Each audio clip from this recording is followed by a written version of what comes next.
This is Rain Classic Hamcast number 45, posted July 10th, 2021 on the rainreport.com, voiced by Will Rogers, K5WLR.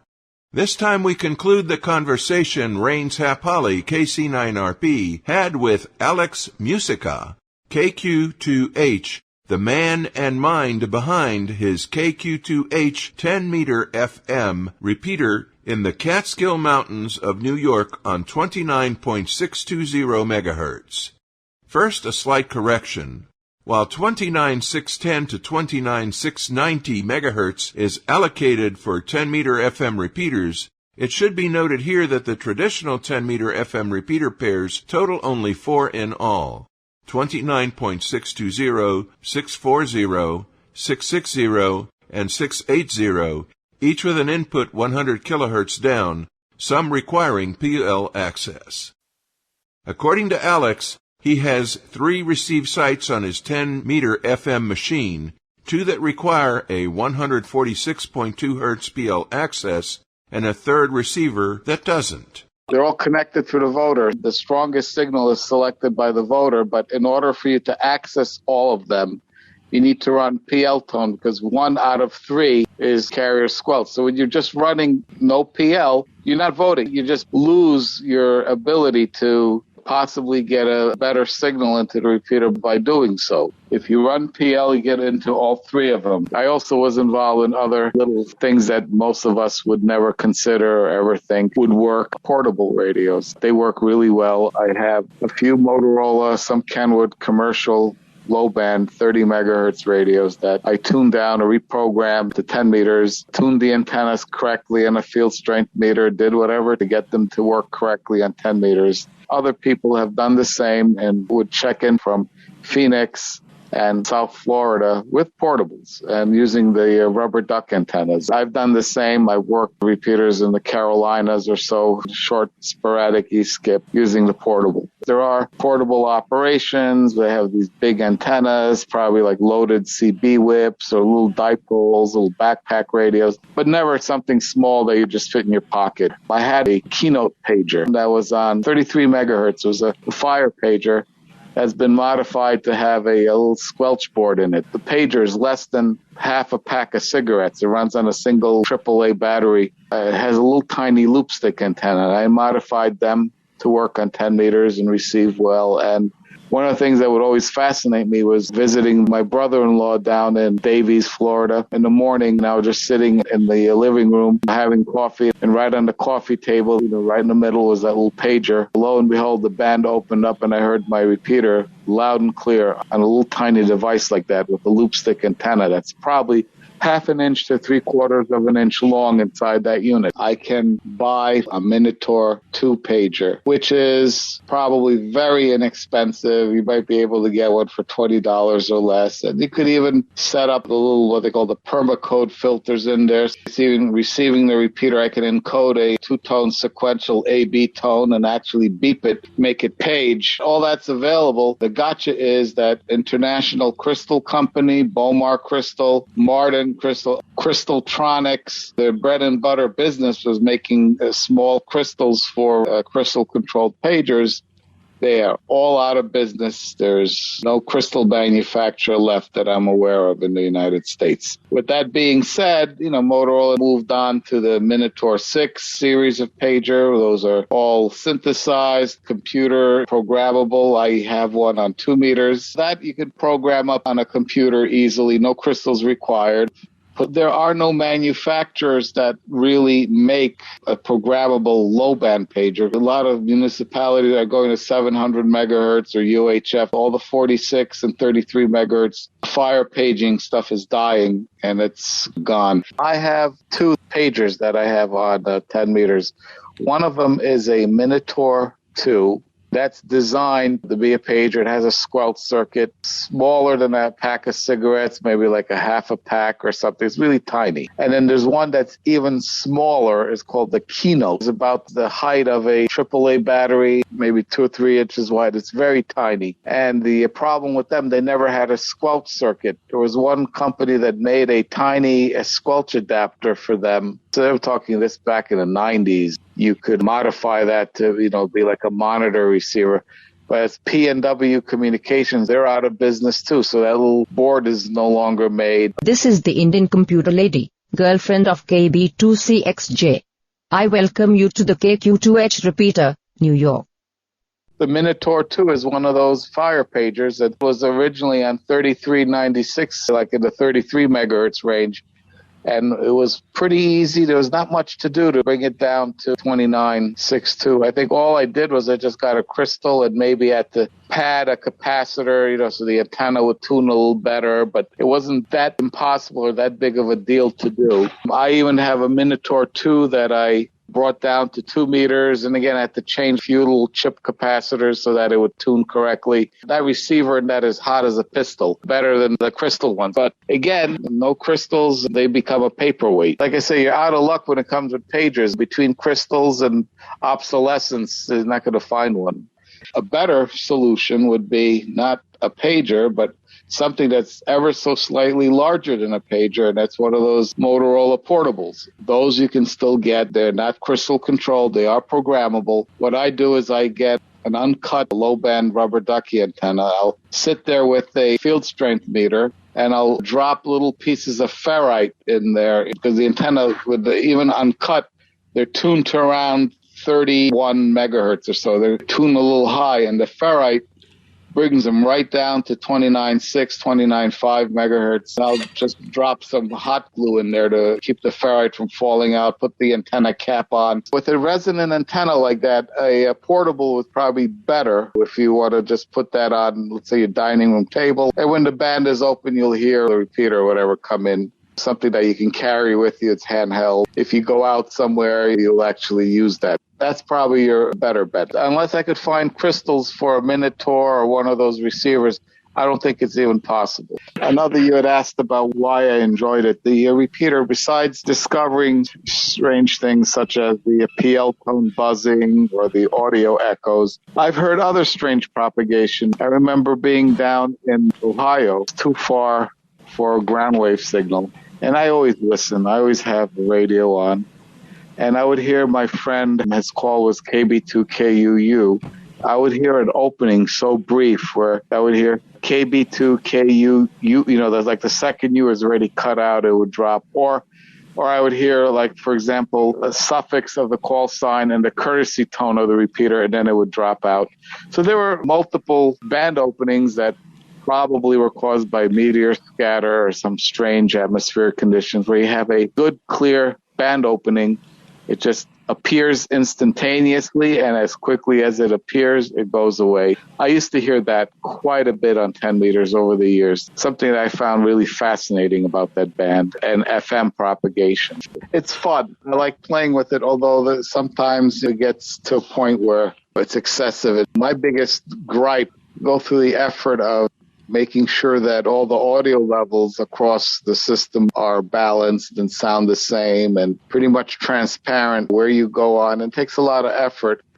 At least some of these guys spend a little time and effort to get a radio that sounds good rather than spending $25 on some Chinese piece of garbage. They don't know how to use it. The level is low or it's all muffled.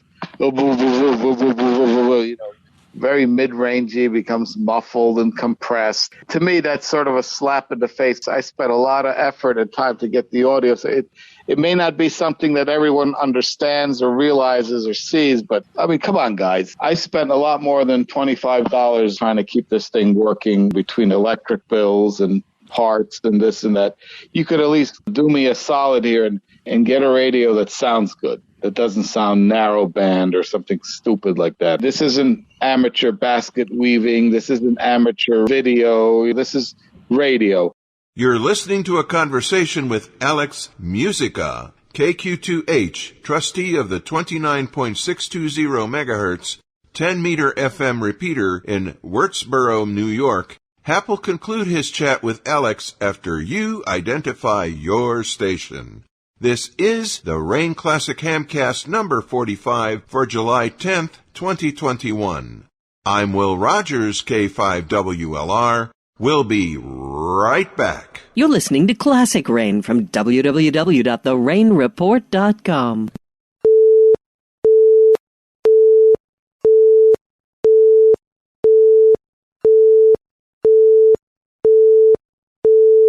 Greetings from the beautiful Catskill Mountains of upstate New York. This is KQ2H Repeater.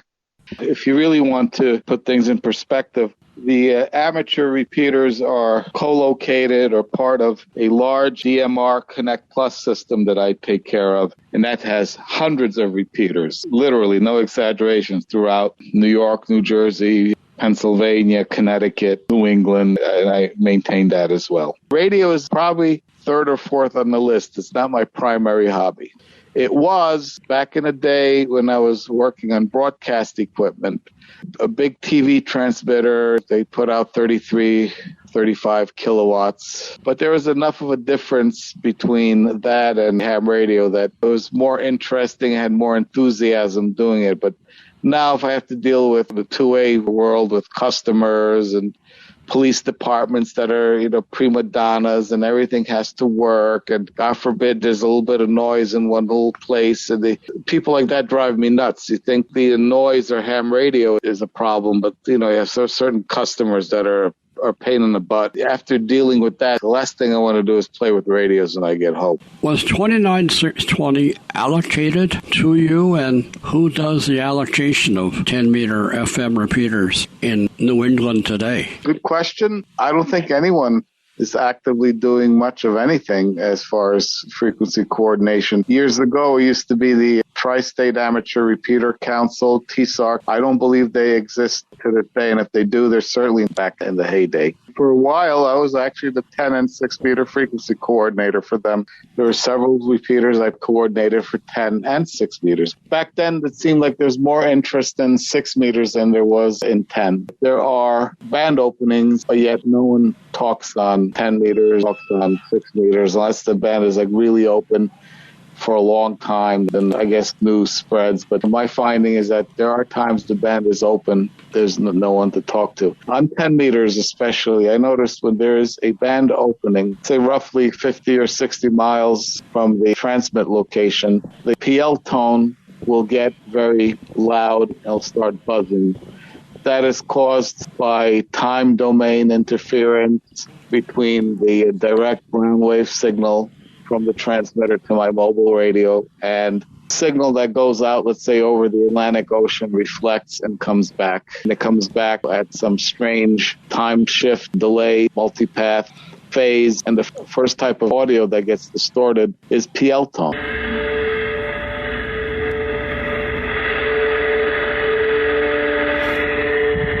Then as it gets worse and worse, then the speech will get distorted. There are times I remember when this was so bad, when we had the F-skip openings, I actually shut the PL encoder off because all I heard was loud buzzing within 10 miles or so of the transmit location. Greetings from the beautiful Catskill Mountains of upstate New York.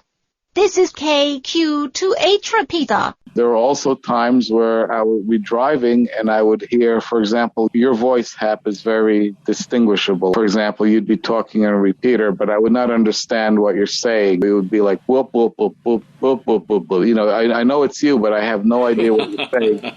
And then when I heard the CWID, I realized I heard echo. I would hear the courtesy tone twice. I would hear KQ2H would be no longer KQ2H. It would just be like a random bunch of dots and dashes, the original CWID, and then you'd hear the echo coming right after, and it would just indistinguishable. These conditions that I just described allow me to realize that there is a band opening on 10 meters, but there is no one on. No one's talking. There are a few users. There are a few that are diehards. and they will get on if they realize that the band is open. But it is open a whole lot more than we are led to believe. There's just not that much activity. And that is a valid issue. The band may be open, but unless you're actually hearing the beacons, 28.2 to 28.3, you never know if the band was open. I love your courtesy beep. It sounds like I'm on American Airlines and the pilot clicks on and tells the passengers, "Ladies and gentlemen, I will turn off the fasten seatbelt sign. You're free to wander about the cabin." It's that two-tone chime. How is it that you acquired that for your repeater? Unfortunately, I cannot take any credit for that. That was the courtesy tone, as well as I can remember, because I have asked many people past 15, 20 years, if anyone has a recording of the Virgin Islands repeater, 2966, when it was on the air. That was the courtesy tone or the chime they used. From my memory, I try to reconstruct it with my controller. That was the inspiration, was them. And if anyone listening to this podcast happens to have a recording of a QSO on that machine, I would love to hear it, because I would like to recreate that courtesy tone exactly. That was the inspiration. That was the reason why I have it. And sort of as a courtesy in memory of a repeater, that was probably one of the best 10-meter repeaters that I enjoyed and used and worked very well, and unfortunately is no longer on the air. If anyone wants to contact you, who should they write? Just email me, kq2h@yahoo.com. kq2h@yahoo.com. I always get some kind of correspondence. Whenever the band opens, those emails start coming in. Do you send out QSL cards? Oh, no, I don't have QSL cards. I haven't done that ever since I was a kid. Greetings from the beautiful Catskill Mountains of upstate New York. This is KQ2H Repeater. This concludes our time with Alex Muzyka, KQ2H, longtime trustee of his Catskill Mountain 10-meter FM repeater, which transmits on 29.620 megahertz from Wurtsboro, New York. So what does Alex do when he's not maintaining multiple repeaters around New England? Restoring old kerosene lamps and cooking stoves. If you access Alex's 10-meter box, tell him Hap sent you, and don't forget to turn your 146.2 Hz PL tone on when you do so. Rain's Classic Hamcast number 46 will post July 24th, 2021 on the rainreport.com and on YouTube. More about that next time. The Rain Classic Hamcast is produced by Hap Holly, KC9RP, and is copyright 1985-2021 Rain. All rights reserved. Rain programming is made available under a Creative Commons license and may be transmitted in its entirety over amateur radio. I'm Will Rogers, K5WLR, bidding you very 73 from the Radio Amateur Information Network. Keep on hamming.